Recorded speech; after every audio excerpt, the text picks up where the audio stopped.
Young Goodman Brown by Nathaniel Hawthorne. Young Goodman Brown came forth at sunset into the street of Salem village, but put his head back after crossing the threshold to exchange a parting kiss with his young wife, and Faith, as the wife was aptly named, thrust her own pretty head into the street, letting the wind play with the pink ribbons of her cap, while she called to Goodman Brown.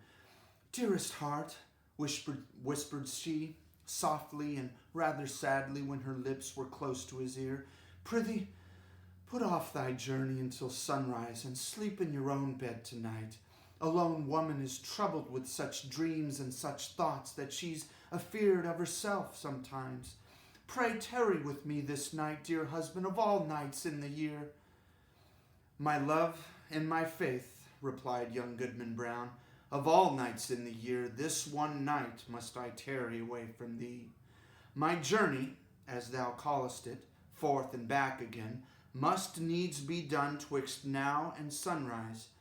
What, my dear, pretty wife, dost thou doubt me already, and we but 3 months married?" "Then God bless you," said Faith, with the pink ribbons, "and may you find all well when you come back." "Amen," cried Goodman Brown. "Say your prayers, dear Faith, and go to bed at dusk, and no harm will come to thee." So they parted, and the young man pursued his way until, being about to turn the corner by the meeting house, he looked back and saw the head of Faith still peeping after him with a melancholy air in spite of her pink ribbons.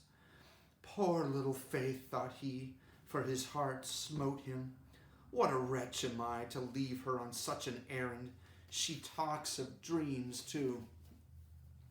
Methought as she spoke there was trouble in her face, as if a dream had warned her what work is to be done tonight. But no, 'twould kill her to think it. Well, she's a blessed angel on earth, and after this one night I'll cling to her skirts and follow her to heaven. With this excellent resolve for the future, Goodman Brown felt himself justified in making more haste on his present evil purpose. He had taken a dreary road, darkened by all the gloomiest trees of the forest, which barely stood aside to let the narrow path creep through, and closed immediately behind.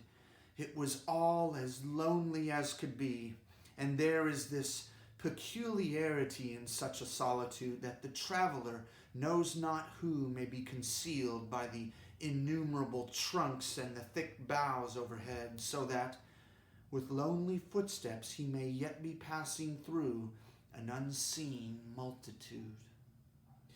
"There may be a devilish Indian behind every tree," said Goodman Brown to himself, and he glanced fearfully behind him, as he added, what if the devil himself should be at my very elbow?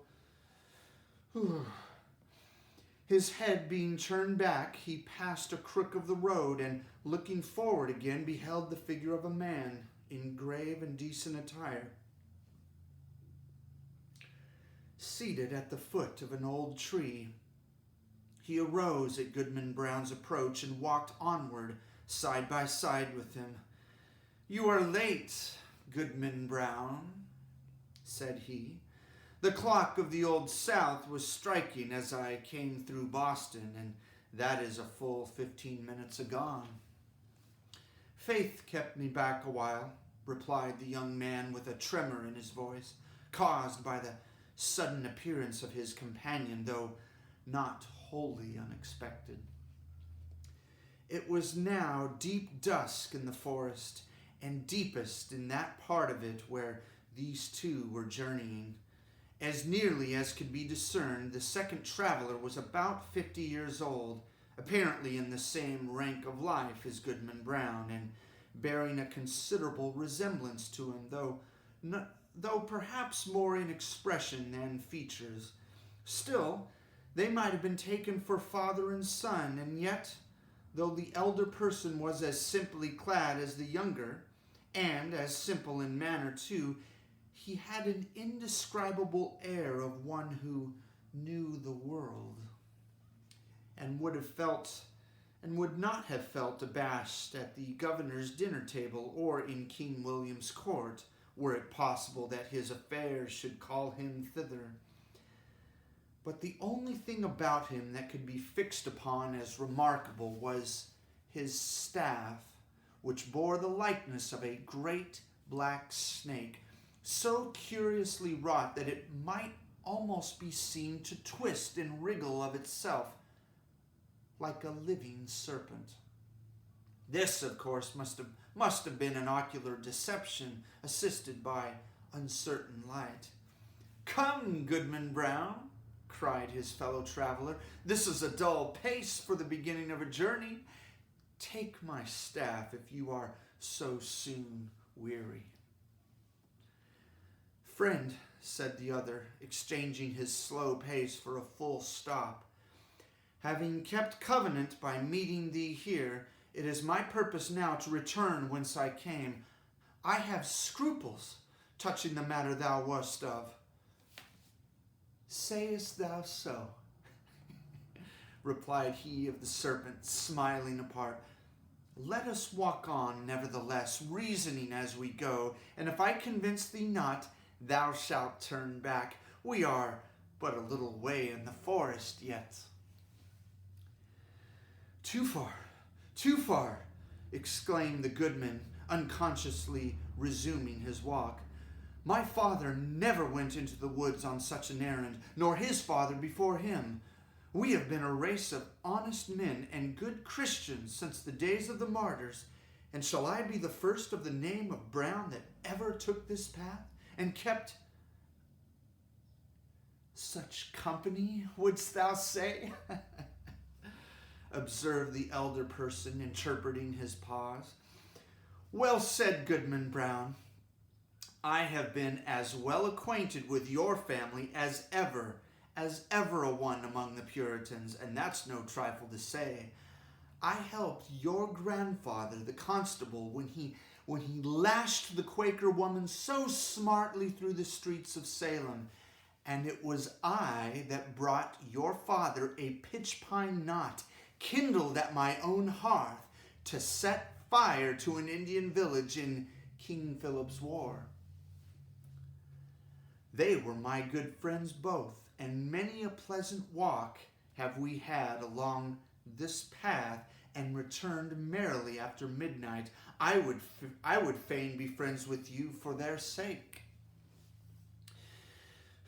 "If it be as thou sayest," replied Goodman Brown, "I marvel they never spoke of these matters, or verily I marvel not, seeing that the least rumor of that sort would have driven them from New England. We are a people of prayer and good works to boot, and abide no such wickedness." "Wickedness or not," said the traveler with the twisted staff, "I have a very general acquaintance here in New England. The deacons of many a church have drunk the communion wine with me. The selectmen of diverse towns make me their chairman, and a majority of the great and general court are firm supporters of my interest. The governor and I too, but these are state secrets." "Can this be so?" cried Goodman Brown with a stare of amazement at his undisturbed companion. "Howbeit, I have nothing to do with the governor and council, but they have their own ways and are no rule for a simple husbandman like me. But were I to go on with thee now, how should I meet the eye of that good old man, our minister at Salem village? Oh, his voice would make me tremble, both Sabbath day and lecture day." Thus far the elder traveler had listened with due gravity, but now burst into a fit of irrepressible mirth, shaking himself so violently that his snake-like staff actually seemed to wriggle in sympathy.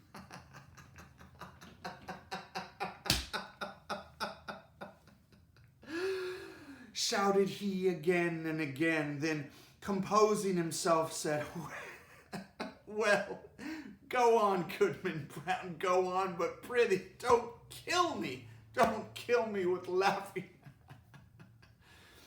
Well, then, to end the matter at once, said Goodman Brown, considerably nettled, there is my wife, Faith.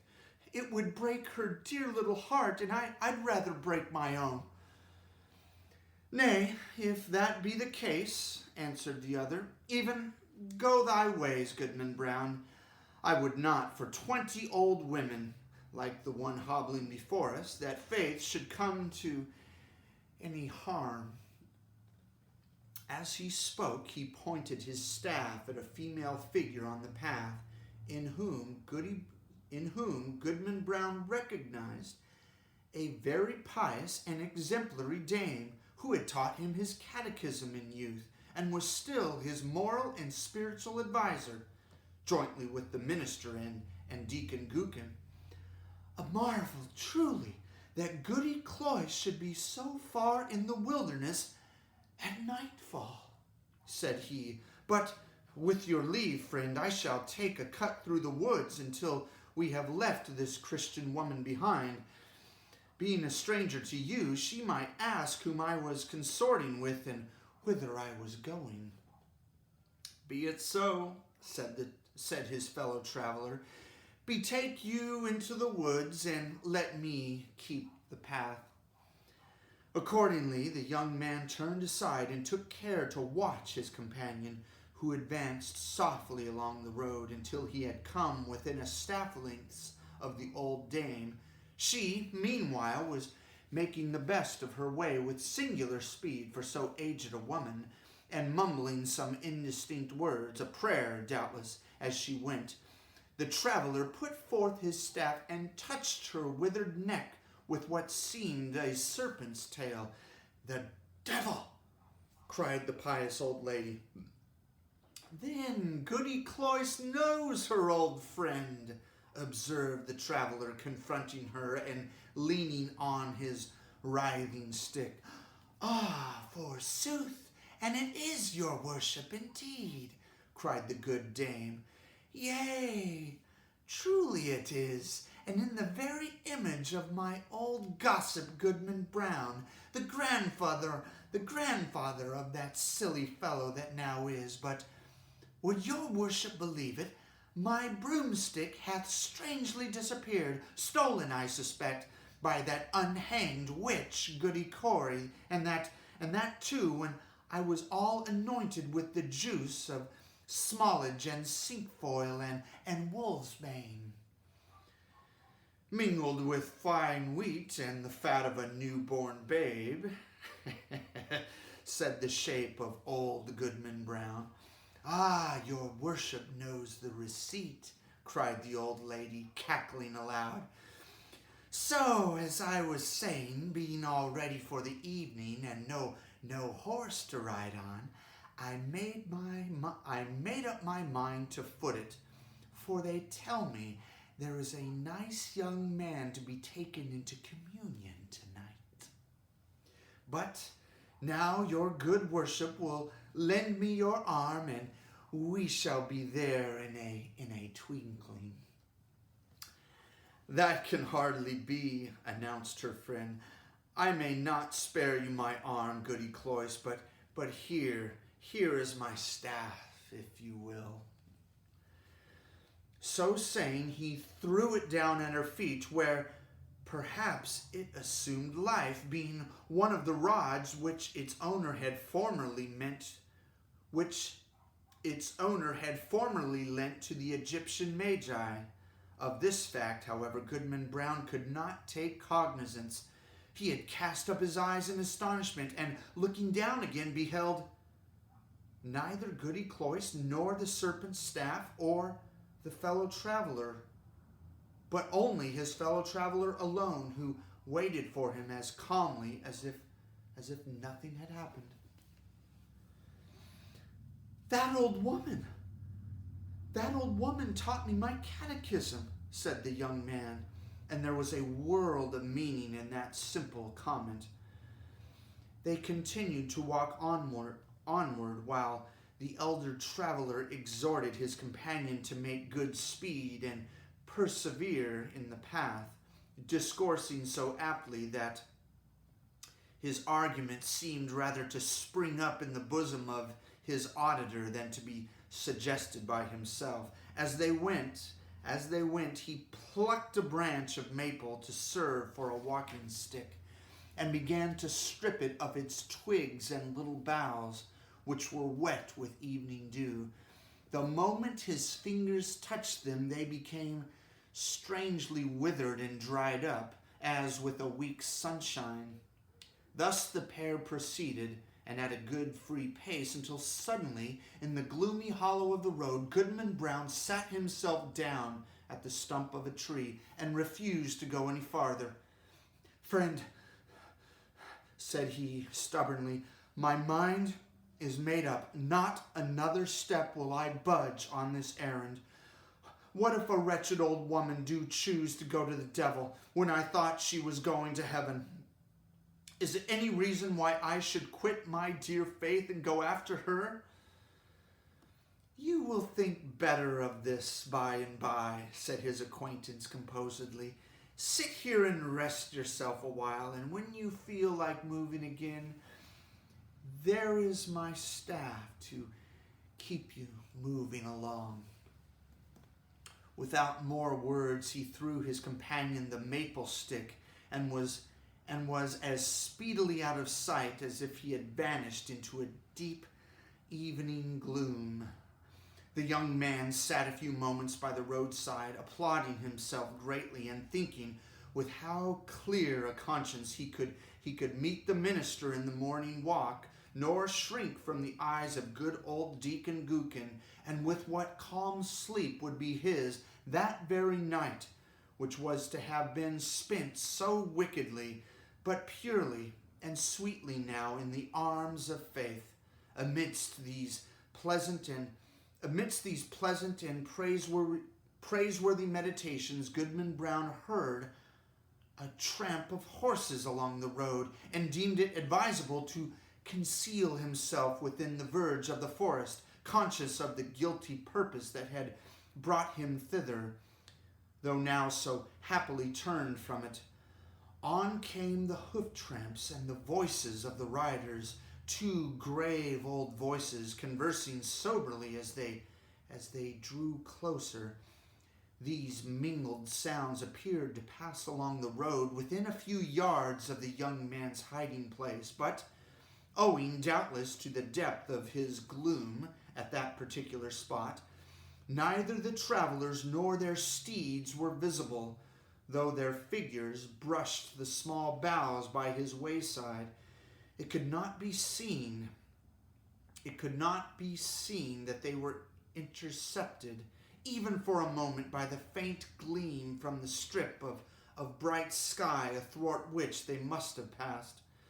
Goodman Brown alternately crouched and stood tiptoe, pulling aside the branches and thrusting forth his head as far as he durst, without discerning so much as a shadow. It vexed him the more because he could have sworn, were such a thing possible, that he recognized the voices of the minister and Deacon Gookin jogging along quietly as they were wont to do when bound to some ordination or ecclesiastical council. While yet within hearing, one of the riders stopped to pluck a switch. "One of the two, revered sir," said the voice, like the deacon's. I had rather miss an ordination dinner than tonight's meeting. They tell me some of our community are to be here from Falmouth and beyond, and others from Connecticut and Rhode Island, besides several of the Indian powwows who, after their fashion, know almost as much devilry as the best of us. Moreover, there is a goodly young woman to be taken into communion." "Mighty well, Deacon Gookin," replied the solemn old tones of the minister. "Spur up, or we shall be late. Nothing can be done, you know, until I get on the ground." The hooves clattered again, and the voices, talking so strangely in the empty air, passed on through the forest where no church had ever been gathered, nor solitary Christian prayed. Whither then could these holy men be journeying so deep into the heathen wilderness? Young Goodman Brown caught hold of a tree for support, being ready to sink down on the ground, faint and overburdened with the heavy sickness of heart. He looked up into the sky, doubting whether there really was a heaven above him. Yet there was the blue arch and the stars brightening in it. With heaven above and faith below, I will yet stand firm against the devil, cried Goodman Brown. While he still gazed upward into the deep arch of the firmament and had lifted his hands to pray, a cloud, though no wind was stirring, hurried across the zenith and hid the brightening stars. The blue sky was still visible, except directly overhead, where this black mass of cloud was sweeping swiftly northward. Aloft in the air, as if from the depths of the cloud, came a confused and doubtful sound of voices. Once the listener fancied that he could distinguish the accents of townspeople of his own town, men and women, both pious and ungodly, many of whom he had met at the communion table, and had seen others rioting in the tavern. The next moment, so indistinct were the sounds, he doubted whether he had heard them altogether, but the murmur of the old forest, whispering without a wind. Then came a stronger swell of those familiar tones, heard daily in the sunshine at Salem Village, but never until now from the cloud of night. There was one voice of a young woman uttering lamentations, yet with an uncertain sorrow, and entreating for some favor which perhaps it would grieve her to obtain. And all the unseen multitude, both saints and sinners, seemed to encourage her onward. "Faith! Faith!" shouted Goodman Brown in a voice of agony and desperation, and the echoes of the forest mocked him, crying, "Faith! Faith!" as if bewildered wretches were seeking her all through the wilderness. The cry of grief, rage, and terror was yet piercing the night when the unhappy husband held his breath for a response. There was a scream, drowned immediately in a cloud of murmur of voices, fading far off laughter, and the dark cloud swept away, leaving the clear and silent night above Goodman Brown. But something fluttered lightly down through the air and caught on the branch of a tree. The young man seized it and beheld a pink ribbon. My faith is gone," cried he after one stupefied moment. "There is no good on earth, and sin is but a name. Come, devil, for to thee is this world given." And maddened with despair, so that he laughed loud and long, did Goodman Brown grasp his staff and set forth again at such a rate that he seemed to fly along the forest path rather than to walk or run. The road grew wilder and drearier and more faintly traced, and vanished at length, leaving him in the heart of the dark wilderness, still rushing onward with the with the instinct that guides mortal man to evil. The whole forest was peopled with frightful sounds, the creaking of trees, the howling of wild beasts, and the yell of Indians, while sometimes the wind tolled like a distant church bell, and sometimes gave a broad roar around the traveler, as if all of nature were laughing him to scorn. But he was himself the chief horror. Of the scene, and shrank not from its other horrors. Ha ha ha ha ha! Roared Goodman Brown when the wind laughed at him. Let us hear which will laugh loudest. Think not to frighten me with your devilry. Come witch, come wizard, come Indian powwow, come devil himself. And here comes Goodman Brown. You may as well fear him as he fear you. In truth, all through the haunted forest there could be nothing more frightful than the figure of Goodman Brown.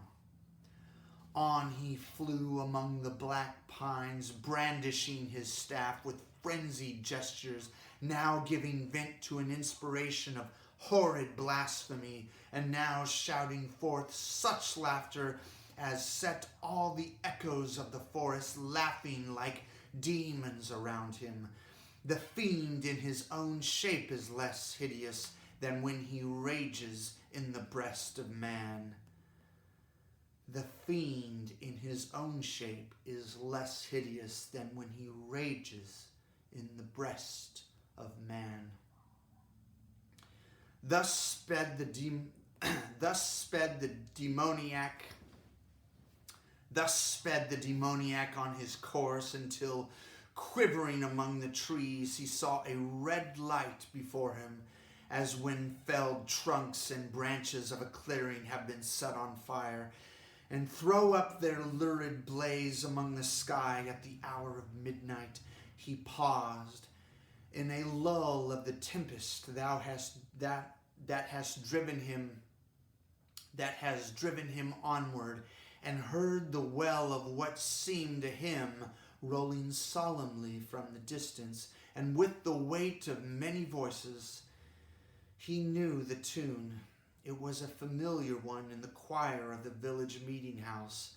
The verse died heavily away and was lengthened by a chorus, not of human voices, but of all the sounds of the benighted wilderness, pealing in awful harmony together. Goodman Brown cried out, and his cry was lost to his own ear by its unison with the cry of the desert. In the interval of silence, he stole forward until the light glared full upon his eyes. At one extremity of an open space, hemmed in by the dark wall of the forest, arose a rock, bearing some rude natural resemblance either to an altar or a pulpit, surrounded by 4 blazing pines, their tops aflame, their streams untouched like candles at an evening meeting. The mass of foliage that had overgrown the summit of the rock was all on fire, blazing high into the night and fitfully illuminating the whole field. Each pendant twig and leafy festoon was in a blaze. As the red light arose and fell, a numerous congregation alternately shone forth, then disappeared in shadow, and again grew, as it were, out of darkness, peopling the heart of the solitary woods at once. A grave and dark-clad company, quoth Goodman Brown. In truth, they were such. Among them, quivering to and fro between gloom and splendor, appeared faces that would be seen next day at council board of the province, and others which, Sabbath after Sabbath, looked devoutly heavenward and benightedly over their crowded pews from the holiest of pulpits in the land. Some affirm that the lady of the governor was there. At least there were high dames well known to her, and wives of honored husbands, and widows, a great multitude, and ancient maidens, all of excellent repute, and fair young girls who trembled lest their mothers should espy them. Either the sudden gleams of light flashing over the obscure field,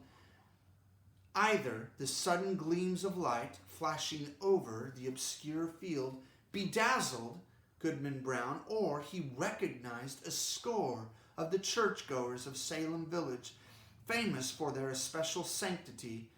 Good old Deacon Gookin had arrived and waited at the skirts of that venerable saint, his revered pastor. But, irreverently consorting with these grave and reputable and pious people, these elders of the church, these chaste dames and dewy virgins, there were men of dissolute lives and women of spotted fame, wretches given over to all mean and filthy vice, and suspected even of horrid crimes. It was strange to see that the good shrank not from the wicked, nor were the sinners abashed by the saints. Scattered also among their pale-faced enemies were the Indian priests or powwows, who had often scared their native forest with more hideous incantations than any known to English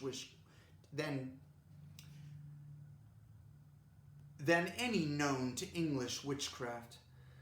But where is faith? Thought Goodman Brown, and as hope came into his heart, he trembled. Another verse of the hymn arose, a slow and mournful strain, such as the pious love. But joined to words which expressed all that our nature can conceive of sin, and darkly hinted at far more. Unfathomable to mere mortals is the lore of fiends. Verse after verse was sung, and still the chorus of the desert swelled between like the deepest tone of a mighty organ. And with the final peal of the dreadful anthem there came a sound, as if the roaring wind and rushing streams, the howling beasts, and every other voice of the unconverted wilderness were mingling and according with the voice of guilty man in homage to the Prince of all. The 4 blazing pines threw up a loftier flame, and obscurely discovered shapes and visages of horror on the smoke wreaths above the impious assembly. At the same moment, the fire on the rock shot redly forth and formed a glowing arch above its base, where now appeared a figure. With reverence be it spoken, the figure bore no slight similitude, both in garb and manner, to some grave divine of the New England churches. "Bring forth the converts," cried a voice that echoed through the field and rolled into the forest. At the word, Goodman Brown stepped forth from the shadow of the trees and approached the congregation, with whom he felt a loathful brotherhood by the sympathy of all that was wicked in his heart. He could have well nigh sworn that the shape of his own dead father beckoned him to advance, looking downward from the smoke wreath, while a woman with dim features of despair threw out from her hand to warn him back. Was that his mother? But he had no power to retreat, not one step, nor to resist, even in thought, when the minister and good Deacon Gookin seized his arms and led him to the blazing rock. Thither came also the slender form of a veiled female, led by Goody Cloyce, that pious teacher of the catechism, and Martha Carrier, who had received the devil's promise to be queen of hell. A rampant hag was she, and there stood the proselytes beneath the canopy of fire. "Welcome, my children," said the dark figure, "to the communion of your race. Ye have found thus young your nature and your destiny.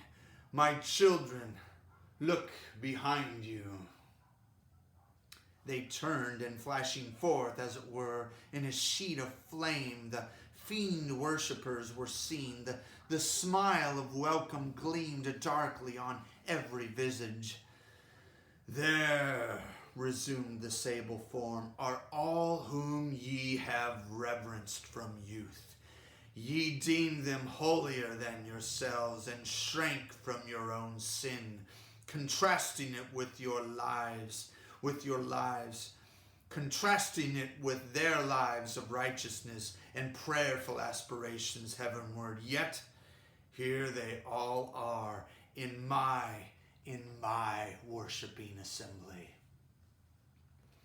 This night it shall be granted to you to know their secret deeds, how hoary bearded elders of the church have worshipped wanton words, have whispered wanton words to the young maids of their households, how many a woman eager for widow's weeds has given her husband a drink at bedtime and let him sleep his last sleep in her bosom, how beardless youths have made haste to inherit their father's wealth, and how fair damsels, blush not, sweet ones, have dug little graves in the garden and bidden me, the sole guest, to an infant's funeral.